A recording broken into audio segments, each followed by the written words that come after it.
Olá, queridos irmãos e irmãs, aqui quem fala é Padre Rodrigo Castro. Estou fazendo esse vídeo hoje porque, por causa de uma pergunta, quem me acompanha no Instagram sabe que de vez em quando eu coloco aquela caixinha de perguntas nos stories para quem quiser fazer a sua pergunta, tirar suas dúvidas, enfim. E hoje apareceu a seguinte pergunta. A pergunta que fizeram é a seguinte: qual a sua interpretação quando na Bíblia fala que tem só um intercessor entre nós e Deus, Jesus Cristo? Primeira coisa, vamos entender a pergunta, né? A pessoa está perguntando o seguinte: qual a sua interpretação? Primeira coisa, eu aqui não vou dar minha interpretação, eu aqui não vou dar minha opinião pessoal. Eu vou mostrar aqui, eu vou falar aquilo que a igreja pensa, aquilo que a igreja acredita, a fé da igreja. Então, primeira coisa, não vou falar de minha opinião pessoal. Nada do que eu for falar aqui é minha opinião pessoal. Não, eu creio naquilo que a igreja crê e eu vou falar aquilo que a igreja fala, tá bom? Então, qual a sua interpretação quando na Bíblia fala que tem só um intercessor entre nós e Deus, ou seja, Jesus Cristo? Quando as pessoas fazem essa pergunta, elas procuram se fundamentar naquilo que São Paulo ele escreve na primeira carta de São Paulo a Timóteo, capítulo 2, versículos 5 e 6. São Paulo diz o seguinte: pois há um só Deus e também um só mediador entre Deus e os homens, um homem, Cristo Jesus, que se entregou como resgate por todos. Então, São Paulo está dizendo aqui claramente que existe só um mediador entre Deus e os homens. Ah, padre, então não tem argumento, né? A palavra de Deus já está clara. A palavra de Deus é contra a intercessão. Não, peraí. É isso que muitos não entendem. Porque quando São Paulo está falando aqui que existe um único mediador entre Deus e os homens, São Paulo não está falando de intercessão. Opa! Entenda, compreenda. São Paulo não está falando de oração de intercessão coisíssima nenhuma. Quando ele diz que Jesus Cristo é o único mediador entre Deus e os homens, qual é o contexto aqui? São Paulo está falando sobre o quê? São Paulo está falando sobre salvação. São Paulo está dizendo que Jesus Cristo é o único Salvador. Por isso, o único mediador entre Deus e os homens. E como ele mesmo está dizendo aqui, que se entregou como resgate por muitos, ou seja, que se entregou para nos salvar. Um versículo antes, São Paulo tinha dito o seguinte: Deus, nosso Salvador, quer que todos os homens se salvem e cheguem ao conhecimento da verdade. Deus quer a salvação de todos. Então, o que São Paulo está falando aqui é sobre a salvação. E enquanto salvação, no que se refere à salvação, só existe um Salvador. Aquilo que está lá no livro dos Atos dos Apóstolos também. Quando os apóstolos falam que debaixo do céu não existe outro nome pelo qual sejamos salvos, a não ser o nome de Jesus. Então só existe um Salvador, só existe, portanto, um mediador entre Deus e os homens. Mas o contexto é esse. Paulo está falando de salvação e não de intercessão ou de oração de intercessão. Até porque, se nós formos pegar os primeiros versículos desse capítulo 2, olha o que São Paulo vai dizer. Antes de tudo, pois, eu recomendo que se façam pedidos, orações, súplicas, ações de graças por todos os homens, pelos reis e todos os que detêm autoridade, a fim de que levemos uma vida calma e tranquila, com toda piedade e dignidade. Olha só, São Paulo parece que caiu numa contradição, porque no primeiro momento ele diz, olha, rezai por todos os homens. Ou seja, intercedam por todos os homens. Aí depois ele diz, mas só há um mediador entre Deus e os homens. Que contradição é essa, Paulo? Então, meu povo, para que você entenda, e é importante que você entenda isso, Paulo não está falando de oração de intercessão. Ele, inclusive, começa falando, rezai por todos os homens. E se nós Nós erramos quando interpretamos esse texto, ou esse versículo que São Paulo diz, que há só um mediador entre Deus e os homens. Nós erramos quando nós interpretamos pensando na intercessão. Porque está errado.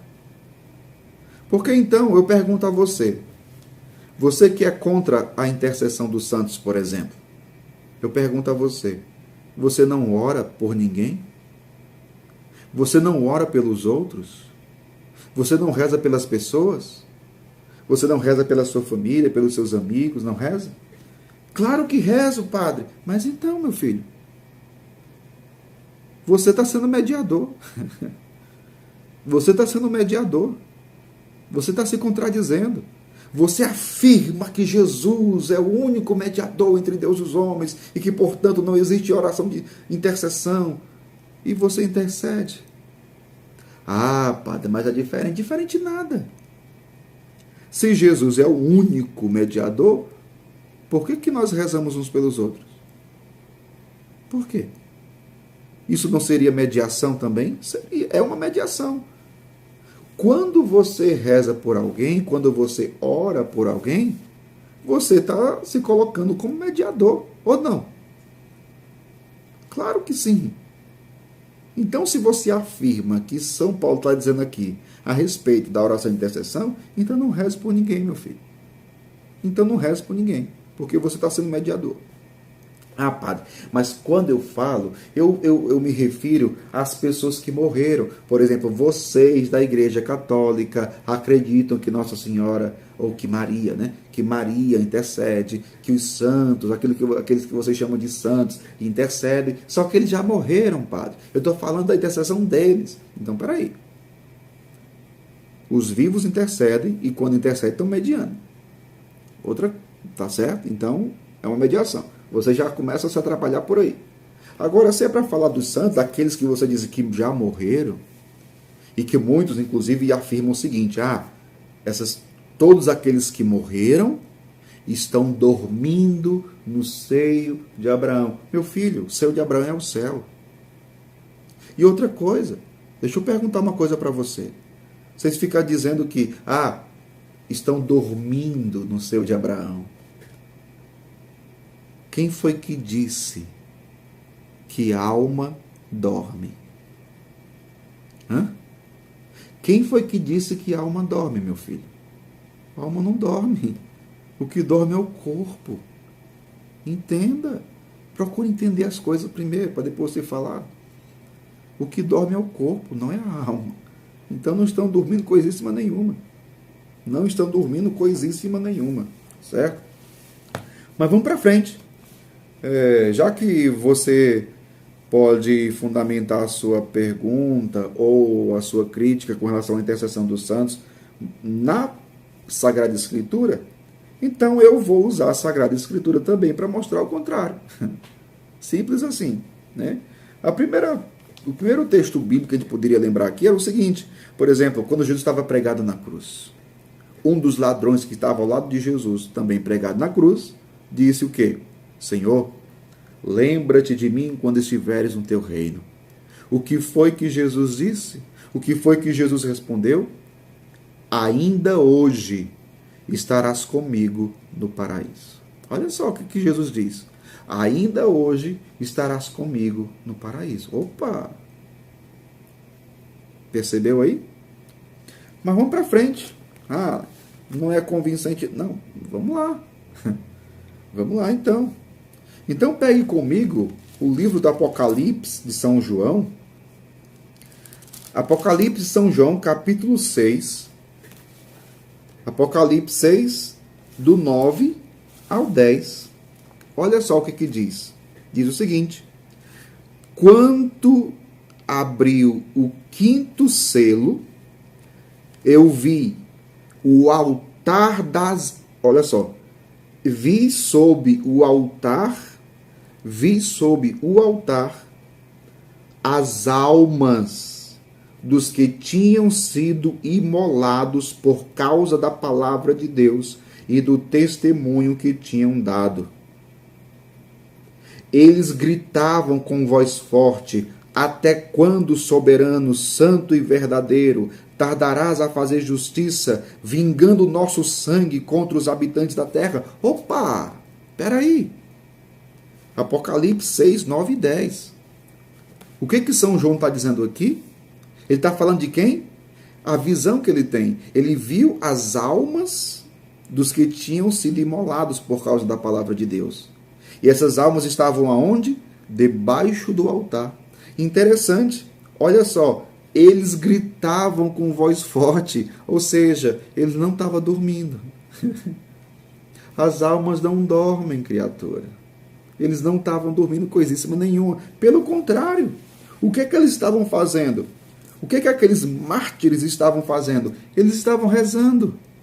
Aqueles que morreram por conta do testemunho da palavra estavam rezando. Até quando, Senhor Deus? Olha só. Mas, um versículo seguinte, versículo 11 agora.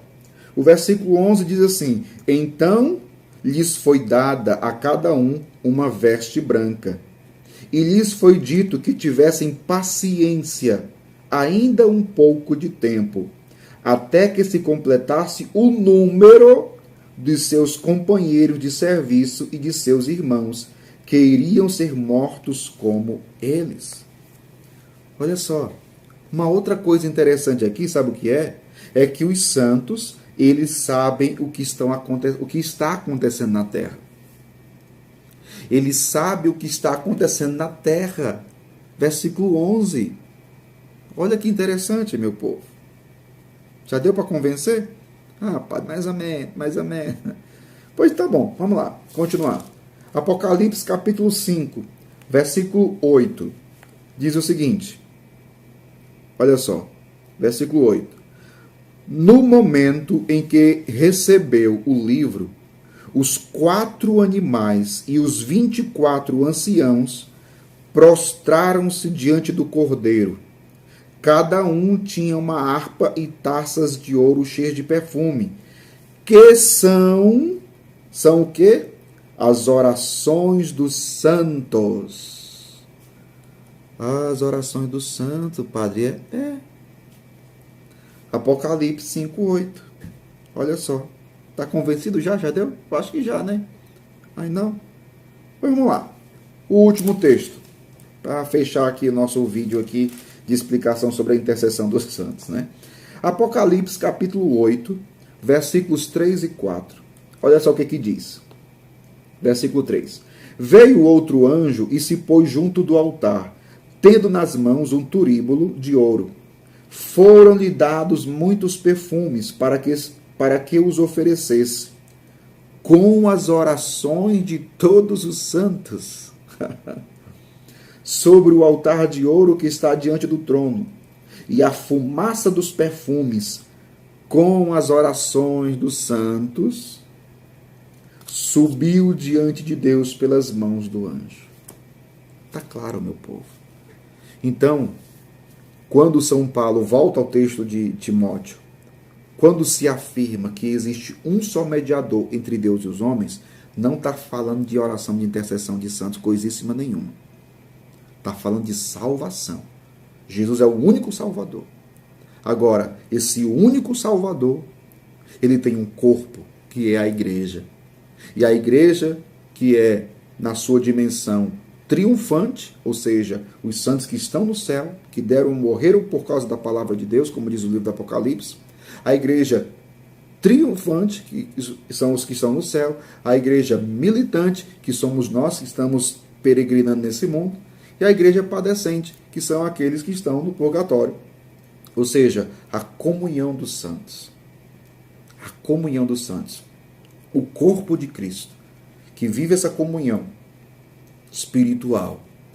E aqueles que nos precederam no céu, na eternidade, rezam sim por nós. Espero que tenha ajudado você na sua dúvida, você que fez a pergunta também. Espero que tenha esclarecido. E não duvide mais da intercessão dos santos. Tá bom? Um forte abraço.